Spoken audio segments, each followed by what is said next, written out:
میں پناہ مانگتا ہوں اللہ کی شیطان مردود سے۔ شروع اللہ کے نام سے جو بڑا مہربان نہایت رحم والا ہے۔ قرآن ٹاپکس میں تنویر کاظمی، سبق نمبر 14، اردو آڈیو نمبر 6، حضرت محمد صلی اللہ علیہ وسلم۔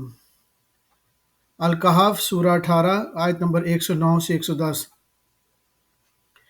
کہہ دو اگر سمندر میرے پروردگار کی باتوں کے لکھنے کے لیے روشنائی ہو تو قبل اس کے کہ میرے پروردگار کی باتیں تمام ہوں سمندر ختم ہو جائے، اگر ہم ویسا ہی اور اس کی مدد کو لائیں۔ کہہ دو کہ میں تمہاری طرح کا ایک انسان ہوں، البتہ میری طرف وحی آتی ہے کہ تمہارا معبود وہی ایک معبود ہے۔ تو جس شخص نے اپنے پروردگار سے ملنے کی امید رکھے چاہیے کہ عمل نیک کرے اور اپنے پروردگار کی عبادت میں کسی کو شریک نہ بنائے۔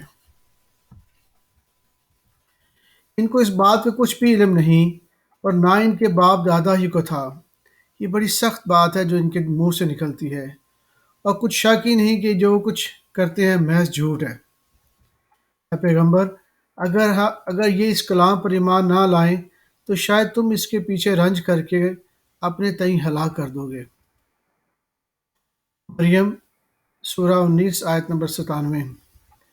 اے پیغمبر، ہم نے یہ قرآن تمہاری زبان میں آسان بنا کر نازل کیا ہے تاکہ تم اس میں سے پرہیزگاروں کو خوشخبری پہنچا دو اور جھگڑالوؤں کو ڈر سنا دو، اور ہم نے ان سے پہلے بہت سے گروہوں کو ہلاک کر دیا ہے۔ بھلا تم ان میں سے کسی کو دیکھتے ہو کہ کہیں ان کی بھنک سنتے ہو؟ طٰہٰ سورہ 20 آیت نمبر 1 سے 4۔ اے نبی، ہم نے تم پر قرآن اس لیے نازل نہیں کیا کہ تم مشقت میں پڑ جاؤ، مگر ہر اس شخص کی نصیحت کے نازل کیا ہے جو خوف رکھتا ہے۔ یہ اس ذات کا اتارا ہوا ہے جس نے زمین اور اونچے اونچے آسمان بنائے ہیں۔ طٰہٰ سورہ 20 آیت نمبر 113 سے 114۔ اور ہم نے اس کو اسی طرح کا قرآن عربی نازل کیا ہے اور اس میں طرح طرح کے ڈراوے بیان کر دیے ہیں تاکہ لوگ پرہیزگار بنیں۔ یا اللہ ان کے لیے نصیحت پیدا کر دے۔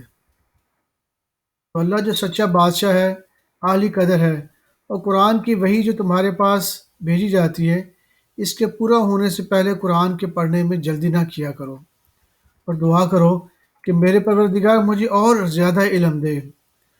اور ہم نے پہلے آدم سے عہد لیا تھا مگر وہ اسے بھول گئے، اور ہم نے ان میں ارادے کی پختگی نہ پائی۔ طٰہٰ سورہ 20 آیت نمبر 133 سے 134۔ اور کہتے ہیں کہ یہ پیغمبر اپنے پروردگار کی طرف سے ہمارے پاس کوئی نشانی کیوں نہیں لائے؟ کیا ان کے پاس پہلی کتابوں کی نشانی نہیں آئی؟ اور اگر ہم ان پیغمبر کے بھیجنے سے پیشتر کسی عذاب سے ہلاک کر دیتے تو یہ کہتے کہ ہمارے پروردگار نے ہماری طرف کوئی پیغمبر کیوں نہ بھیجا کہ ہم ذلیل اور رسوا ہونے سے پہلے تیرے احکام کی پیروی کرتے۔ کہہ دو یہ سب نتائج اعمال کے منتظر ہیں، سو تم بھی منتظر رہو۔ عن قریب تم کو معلوم ہو جائے گا کہ دین کے سیدھے راستے پر چلنے والے کون ہیں اور جنت کی طرف راہ پانے والے کون ہیں، ہم یا تم۔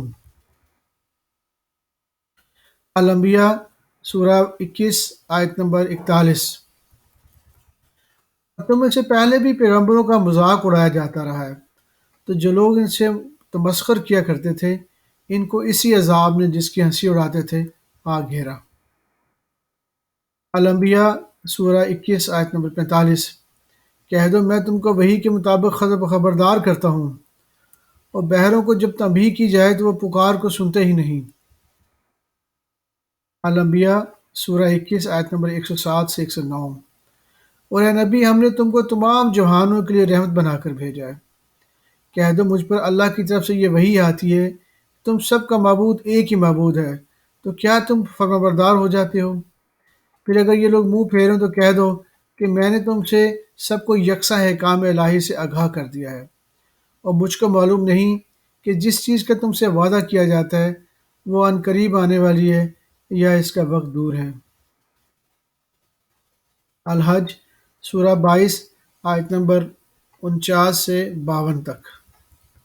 اے پیغمبر کہہ دو کہ لوگوں میں تو تم کو کھلم کھلا خبردار کرنے والا ہوں۔ جو لوگ ایمان لائے اور کام نیک کیے ان کے لیے بخشش اور عزت کی روزی ہے، اور جن لوگوں نے ہماری آیتوں میں اپنے خیال میں ہمیں عاجز کرنے کے لیے دوڑ دھوپ کی، وہ اہل دوزخ ہیں۔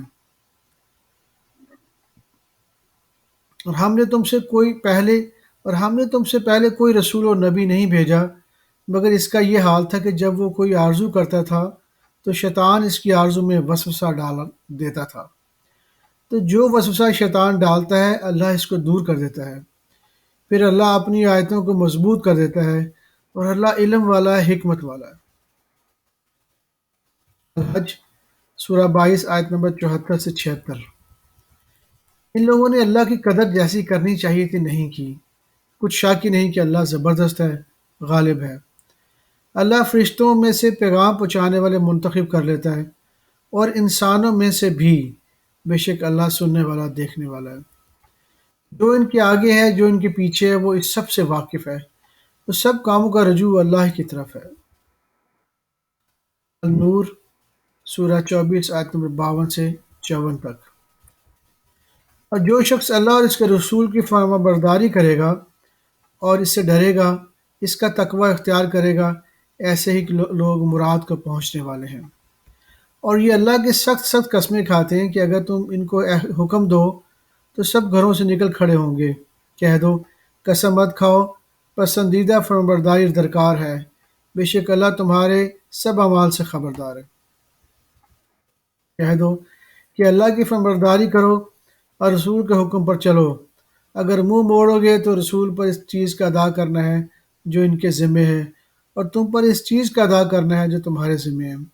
اور اگر تم ان کے فرمان پر چلو گے تو سیدھا راستہ پالو گے، اور اللہ کے ذمے تو صاف صاف پہنچا دینا ہے۔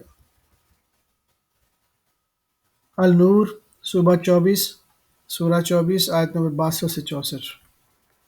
مومن تو وہ ہیں جو اللہ پر اس کے رسول پر ایمان لاتے ہیں، اور جب کبھی ایسے کام کے لیے جو جمع ہو کر کرنے کا ہو، پیغمبر کے پاس جمع ہو تو ان سے اجازت لیے بغیر چلے نہیں جاتے۔ اے پیغمبر، جو لوگ تم سے اجازت حاصل کرتے ہیں وہی اللہ پر اور اس کے رسول پر ایمان رکھتے ہیں۔ سو جب یہ لوگ تم سے کسی کام کے لیے اجازت مانگا کریں تو ان میں سے جسے چاہا کرو اجازت دے دیا کرو، اور ان کے لیے اللہ سے بخشش مانگا کرو، کچھ شک نہیں کہ اللہ بخشنے والا مہربان ہے۔ مومن و پیغمبر کے پکارنے کو ایسا خیال نہ کرنا جیسا تم آپس میں ایک دوسرے کو پکارتے ہو، بے شک اللہ کو وہ لوگ معلوم ہے جو تم میں سے آنکھ بچا کر کھسک جاتے ہیں۔ تو جو لوگ ان کے حکم کی مخالفت کرتے ہیں ان کو ڈرنا چاہیے کہ ایسا نہ ہو کہ ان پر کوئی آفت پڑ جائے یا تکلیف دینے والا عذاب نازل ہو۔ دیکھو، جو کچھ آسمانوں میں اور زمین میں ہے سب اللہ ہی کا ہے، اور جس طریق پر تم ہو وہ اسے جانتا ہے، اور جس روز لوگ اس کی طرف لوٹائے جائیں گے تو جو عمل وہ کرتے ہیں وہ ان سب کو بتا دے گا، اور اللہ ہر چیز پہ واقف ہے۔ الفرقان سورہ 25 آیت نمبر 7 سے 13۔ اور کافر کہتے ہیں کہ یہ قرآن اس من گھڑت باتیں ہیں جو اس مدی رسالت نے بنا لی ہیں، اور کچھ دوسرے لوگوں نے اس میں اس کی مدد کی ہے۔ یہ لوگ ایسا کہنے سے ظلم اور جھوٹ پر اتر آئے ہیں، اور کہتے ہیں کہ یہ پہلے لوگوں کی کہانیاں ہیں جن کو اس نے جمع کر رکھا ہے، اور وہ صبح شام اس کو لکھوائی جاتی ہیں۔ کہہ دو کہ اس نے اتارا ہے جو آسمان اور زمین کے پوشیدہ باتوں کو جانتا ہے، بے شک وہ بخشنے والا ہے، مہربان ہے۔ اور کہتے ہیں کہ یہ کیسا پیغمبر ہے، کھانا کھاتا ہے اور بازاروں میں چلتا پھرتا ہے، اس پر کوئی فرشتہ کیوں نازل نہیں کیا جاتا کہ اس کے ساتھ خبردار کرنے کو رہتا، یا اس کی طرف آسمان سے خزانہ اتارا جاتا، یا اس کا کوئی باغ ہوتا کہ وہ اس میں سے کھایا کرتا۔ اور ظالم کہتے ہیں کہ یہ تو ایک جادو زدہ شخص کی پیروی کرتے ہو، تم تو ایک جادو زدہ شخص کی پیروی کرتے ہو۔ اے پیغمبر، دیکھو تو یہ تمہارے بارے میں کس کس طرح کی باتیں کرتے ہیں، سو گمراہ ہو گئے اور راستہ نہیں پا سکتے۔ وہ اللہ بہت بابرکت ہے جو اگر چاہے تو تمہارے لیے اس سے بہترین چیزیں بنا دے، یعنی باغات جن کے نیچے نہریں بہہ رہی ہوں، نیز تمہارے لیے محل بنا دے،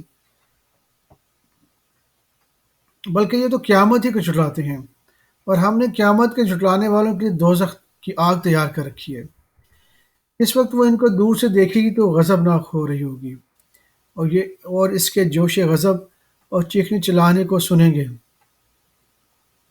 اور جب یہ دوزخ کی کسی تنگ جگہ میں زنجیروں میں جکڑ کر ڈالے جائیں گے تو وہاں موت کو پکاریں گے۔ الفرقان سورہ 25 آیت نمبر 20۔